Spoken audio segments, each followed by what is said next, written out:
Hello friends, how are you? You all are most welcome in my YouTube channel.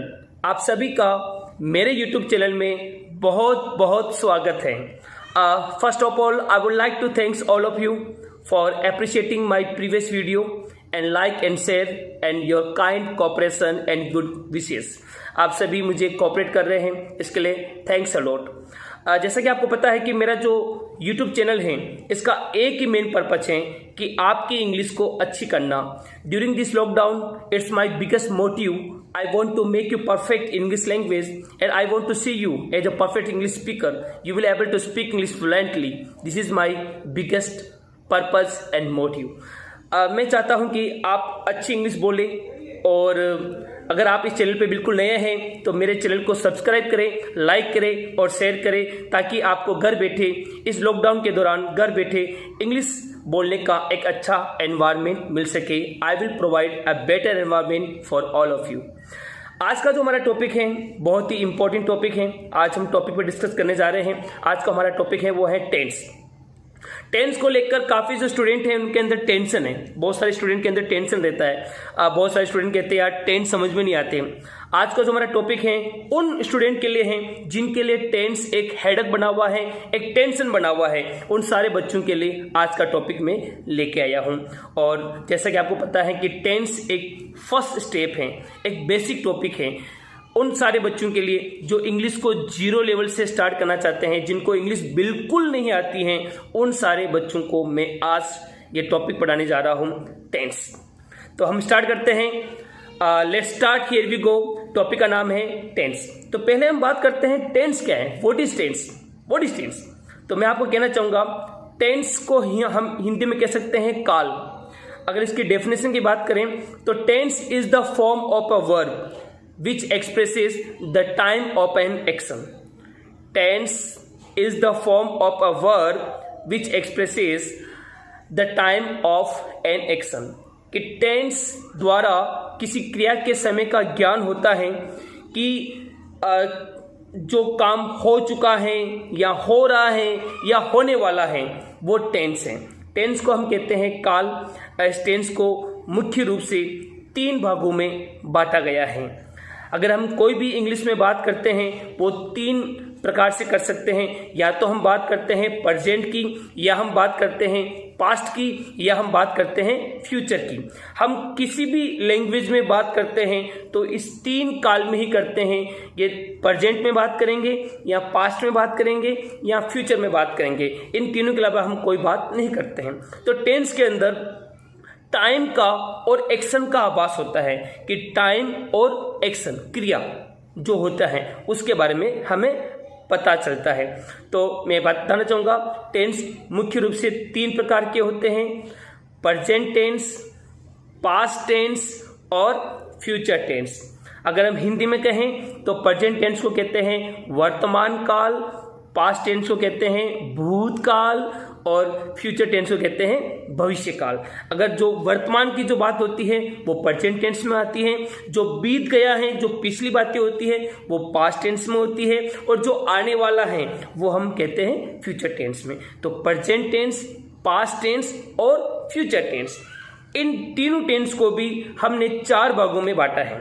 तो मैं वापस बताना चाहूँगा आज का जो मेरा टॉपिक है उन बच्चों के लिए है जो बिल्कुल जीरो लेवल से इंग्लिश सीखना चाहते हैं. तो इन 3 टेंस को 4 भागों में बांटा गया है दोस्तों. वो 4 भाग क्या हैं? जैसे कि प्रेजेंट टेंस. प्रेजेंट टेंस के भी 4 पार्ट्स हैं. फर्स्ट है present simple tense. Present simple tense को हम प्रेजेंट इंडेफिनिट टेंस भी कहते हैं. प्रेजेंट सिंपल टेंस या प्रेजेंट इंडेफिनिट टेंस. दूसरा होता है प्रेजेंट कंटिन्यूस टेंस और तीसरा होता है प्रेजेंट परफेक्ट टेंस और नंबर 4 होता है प्रेजेंट परफेक्ट कंटिन्यूस टेंस. इसी प्रकार पास्ट टेंस के भी 4 भाग होते हैं. Past simple tense, past continuous tense, past perfect tense और past perfect continuous tense. In the same manners future simple tense, future continuous tense, future perfect tense और future perfect continuous tense. इस प्रकार से there are 12 types of tenses. Tense total 12 प्रकार के होते हैं। वापस हम नोट करते हैं, 12 प्रकार के टेंस होते हैं। Present simple tense, present continuous tense, number 3 पर है present perfect tense, present perfect continuous tense. इसी प्रकार past simple tense, past continuous tense, past perfect tense और पास्ट परफेक्ट कंटिन्यूस टेंस।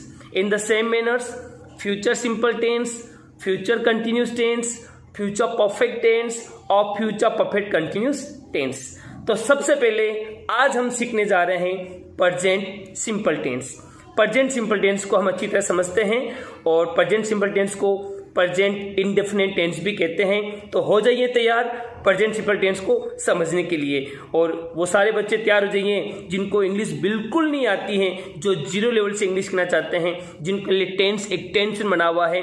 तो टेंस का सफर हम शुरू करते हैं आज से। पहला टॉपिक है present simple tense, present indefinite tense. Let's start, here we go. Present simple tense, present indefinite tense. तो हम समझ रहे हैं इसकी आइडेंटिफिकेशन, पहचान, कि इसकी पहचान क्या है, हम कैसे पता करें कि यहाँ पर प्रेजेंट सिंपल टेंस का प्रयोग किया गया है। तो पहचान क्या है, जिसको इंग्लिश में कहते हैं आइडेंटिफिकेशन। तो इसकी 3 मुख्य पहचान है।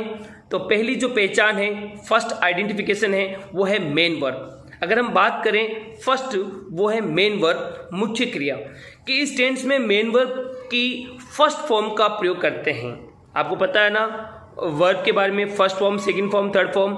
यदि आपको वर्ब लिस्ट चाहिए तो मेरा जो मोबाइल नंबर लिखा हुआ है इस पे आप व्हाट्सएप पर रिक्वेस्ट भेज सकते हैं या फिर मुझे कॉल कर सकते हैं, भी आपको मैं वर्ब लिस्ट प्रोवाइड करवा सकता हूं। मेरे पास काफ़ी वर्ब लिस्ट है, क्योंकि आपको टेंस सीखने से पहले वर्ब का नॉलेज होना बहुत ज़रूरी होता है। अगर आपकी वर्ब पर पकड़ है तो आप वाक्य का निर्माण कर सकते हैं। तो यदि आपको वर्ब लिस्ट चाहिए तो आप मुझे इस नंबर पे कॉल करें या व्हाट्सएप पे आप मैसेज करें, तो मैं आपको वर्ब लिस्ट भेज सकता हूं, जो आपके लिए काफ़ी काम की होगी, काफ़ी फायदेमंद होगी, जिससे आप सेंटेंस बना सकते हैं। तो प्रेजेंट सिंपल टेंस की पहली पहचान है, इसमें वर्ब की फर्स्ट फॉर्म का प्रयोग करते हैं। प्रेजेंट सिंपल टेंस में हम वर्ब की फर्स्ट फॉर्म का प्रयोग करते हैं। अगर हम इसमें एक बात आती है सिंगुलर और प्लूरल सब्जेक्ट, तो मैं आपको ये बताना चाहूँगा पहले सिंगुलर सब्जेक्ट क्या होते हैं और प्लूरल सब्जेक्ट क्या क्या होते हैं। सिंगुलर सब्जेक्ट में ही, सी, इट और नेम, इनको सिंगुलर सब्जेक्ट माना गया है। ही, सी, इट, नेम, इनको क्या माना गया है, सिंगुलर सब्जेक्ट। और जो प्लूरल सब्जेक्ट हैं उसमें आते हैं आई, वी, यू, दे। आई को भी इंग्लिश के अंदर प्लूरल माना गया है, आई, वी, यू, दे। तो सिंगुलर सब्जेक्ट होते हैं ही, शी, इट, नेम, और जो प्लूरल सब्जेक्ट होते हैं, बहुवचनकर्ता होते हैं, वो होते हैं आई, वी, यू, दे।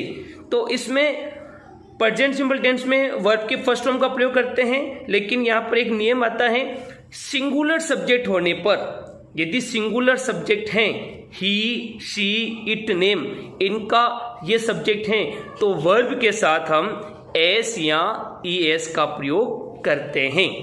समझ लीजिए, सिंगुलर सब्जेक्ट हैं तो हम वर्ब के साथ एस या ई एस का प्रयोग करते हैं। जैसे कि मैं बात करता हूं, मैं अंग्रेजी बोलता हूं, हम अंग्रेजी बोलते हैं, वे अंग्रेजी बोलते हैं और हम अंग्रेजी बोलते हैं। तो I speak English, we speak English, they speak English, you speak English. तो यहाँ पर प्लूरल सब्जेक्ट हैं, इसलिए स्पीक के साथ एस और एस का प्रयोग हमने नहीं किया है।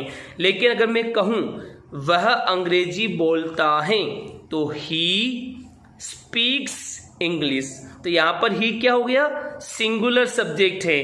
तो सिंगुलर सब्जेक्ट होने के लिए वर्ब के साथ हम एस या एस का प्रयोग करते हैं। राजू इंग्लिश बोलता है, तो राजू स्पीक्स इंग्लिश।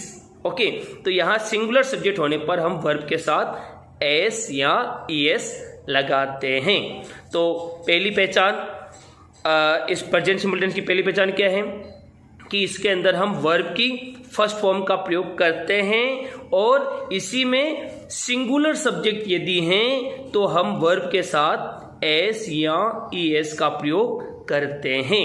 अगर बात आती है एस का प्रयोग कहाँ करते हैं और ईएस का प्रयोग कहाँ करते हैं, तो इसको मैं भी शॉर्ट में समझाना चाहूँगा। ईएस का प्रयोग हम करते हैं जिन वर्ब के अंत में, जो भी वर्ब हैं, जिन वर्ब के अंत में S H, C H, double S, O, X, Z ये वर्ब के अंत में आ रहा है, तो वहाँ पर हम ईएस का प्रयोग करते हैं। वापस सुनिए, जिन वर्ब के अंत में S H, C H, double S, O, X, Z ये यदि वर्ब के अंत में आ रहे हैं तो वहाँ पर हम ईएस का प्रयोग करते हैं, अन्यथा हम सारे वर्ब के साथ एस का प्रयोग करते हैं। जैसे कि एस एच की बात करें, स्पेलेस, स्पेलेसिस, ओके। जैसे कि वॉच, वॉच में क्या आ रहा है, सी एच आ रहा है लास्ट में, तो वॉचेज। जैसे कि डबल एस की बात करें, किस, तो किस में क्या आ रहा है, के आई डबल एस आ रहा है, तो किसेस, है ना, किसेस हो गया। इसी तरह गो के अंदर में अंत में क्या आ रहा है, ओ, तो गो के साथ क्या लगेगा, ईएस लगेगा, गोज, गो क्या होगा, गोज। इसी तरह फिक्स, FIX, फिक्स, तो क्या होगा, फिक्सेस। इसी तरह बज, तो बजेस। तो जिन वर्ब के अंत में SH, CH, double S, OXZ इत्यादि हो वहाँ पर हम ES लगाते हैं, अन्यथा हम S लगाते हैं।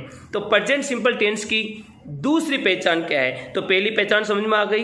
प्रेजेंट सिंपल टेंस की पहली पहचान क्या है, वर्ब की फर्स्ट फॉर्म का प्रयोग करते हैं और सिंगुलर सब्जेक्ट होने पर वर्ब के साथ एस या ईएस का प्रयोग करते हैं, अन्यथा हम एस का प्रयोग करते हैं सिंगुलर सब्जेक्ट में, और जो प्लूरल सब्जेक्ट है वहाँ पर हम एस ओ एस नहीं लगाते हैं। दूसरी बात आती है इसमें हेल्पिंग वर्ब। इस टेंस में हेल्पिंग वर्ब की बात करें, इसमें हेल्पिंग वर्ब का प्रयोग होता है डू और डज। किसका यूज होता है, डू और डज। डू का प्रयोग हम करते हैं जो प्लूरल सब्जेक्ट हैं, आई, वी, यू, दे। जो प्लूरल सब्जेक्ट हैं आई, वी, यू, दे, उनके लिए हम डू का प्रयोग करते हैं, और जो सिंगुलर सब्जेक्ट हैं ही, शी, इट, नेम, यहाँ पर हम डज का प्रयोग करते हैं। और तीसरी पहचान क्या है, पहली पहचान समझ में आ गई, मेन वर्ब की फर्स्ट फॉर्म और सिंगुलर सब्जेक्ट होने पर एस और ईएस।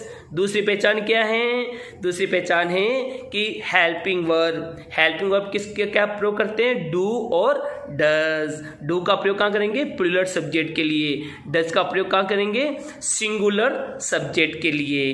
तीसरी जो पहचान है वो हम हिंदुस्तान के लोग, हिंदी भाषी लोग हैं, हमारी मातृभाषा हिंदी है, तो हमें पता होना चाहिए कि हिंदी वाक्यों के अंत में क्या आता है।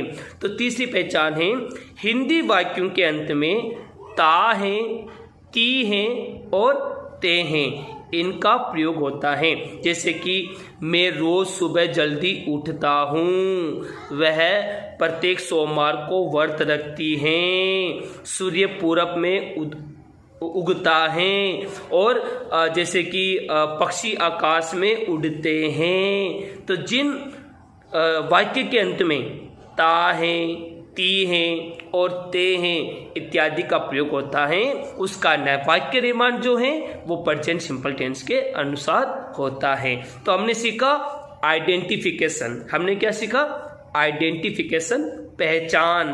तो प्रेजेंट सिंपल टेंस की, प्रेजेंट इंडेफिनिट टेंस की पहचान क्या है, फर्स्ट पहचान क्या है, मेन वर्ब। मेन वर्ब की फर्स्ट फॉर्म का हम प्रयोग करते हैं, और सिंगुलर सब्जेक्ट होने पर हम वर्ब के साथ एस या ईएस का प्रयोग करते हैं। और दूसरी पहचान क्या है, हेल्पिंग वर्ब। हेल्पिंग वर्ब क्या लगाते हैं, डू और डज।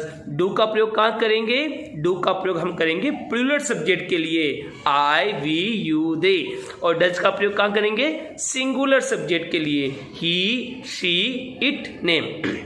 और तीसरी पहचान क्या है, हिंदी वाक्यों के अंत में ता हैं, ती हैं और ते हैं इत्यादि आए, वो प्रेजेंट सिंपल टेंस से बनेगा। तो ये हुई इसकी आइडेंटिफिकेशन, ये हुई इसकी पहचान। तो गो अहेड, आगे बढ़ते हैं। आगे हम समझते हैं फॉर्मूला। क्या समझते हैं दोस्तों, फॉर्मूला कि इसका वाक्य निर्माण कैसे होता है। तो मेरे प्यारे दोस्तों, 5 प्रकार के वाक्य होते हैं। There are 5 types of sentences. 5 प्रकार के सेंटेंस कैसे होते हैं?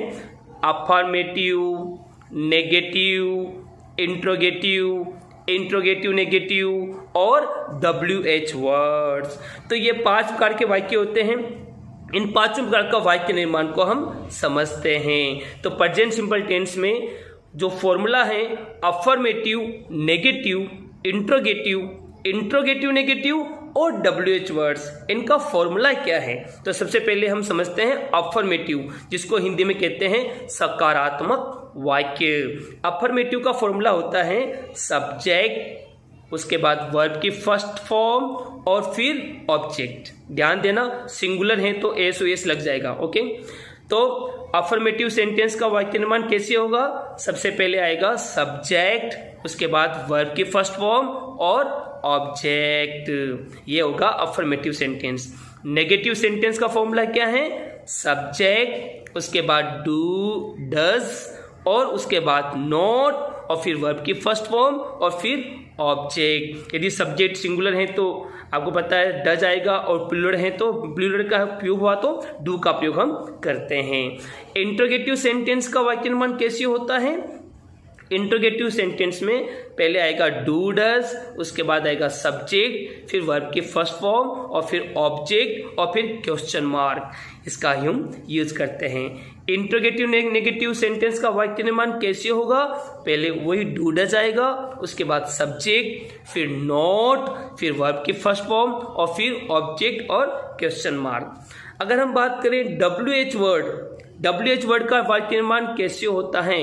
तो वो WH वर्ड पहले आ जाएगा, उसके बाद डू डज आएगा, फिर सब्जेक्ट, वर्ब की फर्स्ट फॉर्म, ऑब्जेक्ट और क्वेश्चन मार्क।